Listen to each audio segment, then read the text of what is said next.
माननीय महामहिम राष्ट्रपति महोदया को पत्र लिखूंगा कि एमएसपी केस में हमारी लड़ाई गवर्नमेंट के खिलाफ है, तो वहाँ सेना के मेजर या सेना के अधिकारी किस लिए आते हैं हमारे रीट का विरोध करने के लिए। हाँ जी दोस्तों, इक्वल एमएसपी पर सरकारी अधिकारी, आर्मी अधिकारियों का अड़ंगा क्यों? महामहिम राष्ट्रपति को लिखूंगा चिट्ठी और कहूंगा कि आखिर ये कौन होते हैं, संविधान के खिलाफ है कि सेना का मेजर आकर के और हाई कोर्ट में खड़ा होता है और एमएसपी की पैरवी करता है कि इक्वल एमएसपी जेसू जवानों को न दी जाए। और ये कह रहे हैं वॉइस ऑफ एक्सर्विसमैन के वीर बहादुर सिंह जी। हाँ जी दोस्तों, जरा रुकिए, मैं आपको वीडियो दिखाना चाहता हूं। यदि किसी को ये लग रहा है कि आखिर एमएसपी हम क्यों मांग रहे हैं, तो शायद आपने बॉर्डर की लड़ाई नहीं देखी होगी। और बॉर्डर की लड़ाई की मूवी और पिक्चर आपने नहीं देखी होगी, लेकिन सामने की जो वायनाड में लड़ाई लड़ी जा रही है, यानी जान माल की नुकसान हुआ है, उसकी भरपाई के लिए, उसको बचाने के लिए, यानी जिंदगियां बचाने के लिए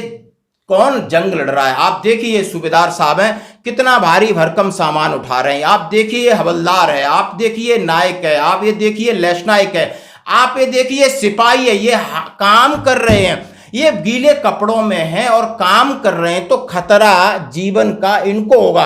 आप देखिए ब्रिजिंग कर रहे हैं, आप देखिए पुलिंग कर रहे हैं, आप देखिए लोगों को कंधे पर उठा के ले जा रहे हैं। लेकिन क्या इनको 5,200 और 15,500 उनको, जो कि सिर्फ ऊपर आदेश लेते हैं, नीचे आदेश देते हैं, कोऑर्डिनेट कराते हैं, सुपरविजन करते हैं, सोर्स और रिसोर्स अवेलेबल कराते हैं। यस, उनके कद और पद के हिसाब से उनका काम सही है और वो अपना काम कर रहे हैं, इसमें कोई दिक्कत नहीं है। लेकिन जहां पर आप डिफाइन करते हो, जहां पर आप एक मिलिट्री सर्विस पे की बात कर रहे हो, किसको जान को खतरा है, तो इनसे ज्यादा जान को खतरा किस लिए? आपने ऑपरेशन में नहीं देखा होगा, लेकिन ये भी एक बहुत बड़ा ऑपरेशन है। चाहे वो बॉर्डर की सुरक्षा हो और चाहे यहां जनमानस की सुरक्षा हो, हम अपनी जी जान लगा के काम करते हो। इसलिए वीर बहादुर सिंह जी ने कहा है कि अब राष्ट्रपति जी को हम पत्र लिखेंगे कि एक मेजर साहब एमएसपी की सुनवाई के दिन क्यों आते हैं। यह असंवैधानिक है, यह संविधान के खिलाफ है, क्योंकि उन्होंने अपनी रिकमेंडेशन 6th पे कमीशन और 7th को दे दी थी और उन्होंने गवर्नमेंट को दे दी। और हमारी लड़ाई सरकार के खिलाफ है, सरकार की पॉलिसी के खिलाफ है, हम सरकार से लड़ रहे हैं। लेकिन सरकार लड़ने को, सरकार की तरफ से लड़ने के लिए सरकारी वकील है। जय हिंद, मैं Veer Bahadur Singh, national coordinator voice of ex serviceman society and chairman united front of ex-serviceman.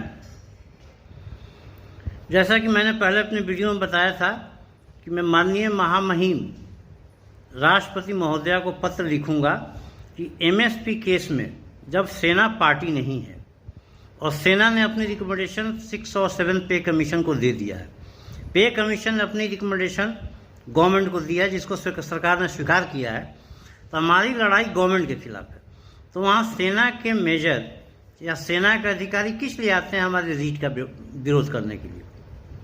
Illegal है और ये डेमोक्रेटिक सेटअप के खिलाफ है, क्योंकि सरकारी वकील ऑलरेडी वहाँ पे मौजूद है हमारी रीट का विरोध करने या सरकार का पक्ष रखने के लिए। तो सेना का कोर्ट के मामले में इस तरह का इंटरफेरेंस लोकतंत्र के भी खिलाफ है। हमने लिखा है कि जो लोग आ रहे हैं उनके खिलाफ एक्शन लिया जाए, उनका आना गैरकानूनी है। जो बात कहनी है उन्होंने गवर्नमेंट को कह दिया, अब हमारी लड़ाई गवर्नमेंट के खिलाफ है। फिर ये मेजर साहब क्यों आते, क्यों इंटरफेयर कर रहे हैं? उनको कोई अधिकार नहीं, वो गरिमा के खिलाफ है। उनको अब जो ड्यूटी है अपने बॉर्डर पर और उसके लिए करनी चाहिए, न कि कोर्ट में पैरवी करने के लिए। दोस्तों, आप इस बात से क्या सहमत हैं? जरूर कमेंट्स करें। दूसरी बात, जैसा उन्होंने कहा है कि एएफटी में जो भी एएफटी के निर्णय हैं, एमओडी इस पर बिल्कुल सकारात्मक रिस्पॉन्स नहीं करती, यानी इंप्लीमेंट नहीं करती, तो एएफटी को एमओडी के चुंगल से हटा करके नॉर्मल कानून मंत्रालय के अंदर किया जाए। और उन्होंने कहा अभी हम चुप नहीं हैं, हम यहां से आप लोगों को आगाह करते हैं, हम आप लोगों को गुजारिश करते हैं, आपको चेतावनी देते हैं कि अभी जंग बाकी है। उन्होंने कहा सितंबर के पहले या दूसरे वीक बड़ी रैली करेंगे और करेंगे हमारी वन रैंक वन पेंशन की विसंगतियां हो, या हमारी सामाजिक भेदभाव हो, या हमारा आर्थिक भेदभाव हो, या हमारे जो भी मुद्दे हैं उनको लेकर के हम पहले आपको हम जगह की हम बात कर रहे हैं। हम जो भी फॉर्मेलिटीज होती है, प्री रैली या प्री एजिटेशंस, जो भी सरकारी परमिशंस हैं वो हम पूरी फॉर्मेलिटी कर रहे हैं, लेकिन टेंटेटिव हम आपके दिमाग में डाल रहे हैं कि ताकि लोग दूर दराज इलाके में ये न सोचें कि हमारी वॉइस नहीं है, अब हम आवाज़ उठा रहे हैं। और इसी प्रकार की प्रतिक्रिया मैंने आपको कहा कि चंडीगढ़ में विपक्ष के नेताओं को ज्ञापन दिया जा रहा है, और इसके लिए आप समझ सकते हो कि 4 और 5 तारीख के बाद बहुत सारे संगठन है वो अपनी अपनी मीटिंग नीचे लेवल पे कर रहे हैं कि आखिर बड़े स्तर पर किस तरीके से हमें सरकार पर दबाव बनाया जाए, यानी सरकार हमारी जो विसंगतियां हैं आर्थिक हो या किसी प्रकार की, उन पर सटीक चीज हम अपनी सामने रख पाएं, सरकार समझ पाए। ऐसी न्यूट्रल एजेंसी, चाहे वो 3 रिटायर्ड जज हो, चाहे वो सांसद महोदय हो, कोई भी हो सकता है, लेकिन सिर्फ हम अपनी बात उस पटल पर रखने के लिए हम अपनी तैयारी करनी होगी। धन्यवाद। और भी हम लोगों ने लेटर लिखा हुआ है, ये भी लिख रहे हैं कि AFT को ministry of law and justice के अंदर लाया जाए। अभी वो मिनिस्ट्री ऑफ फाइनेंस के अंदर है, न्याय नहीं हो पा रहा है सही।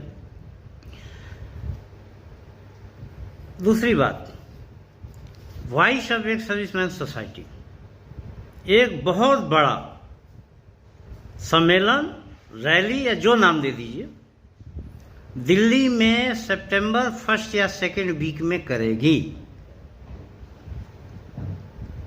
हम लोग जो मुद्दे उठा के चल रहे हैं उसके सेटलमेंट तक हमारी लड़ाई जारी रहेगी। हमारी लड़ाई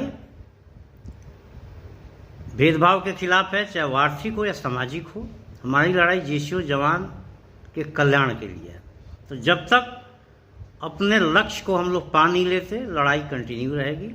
तो मैं आपको इनफॉर्मली आज बता रहा हूँ कि सितंबर 1 या 2 वीक में संडे को हम लोग बहुत बड़ा कार्यक्रम करेंगे नई दिल्ली के अंदर।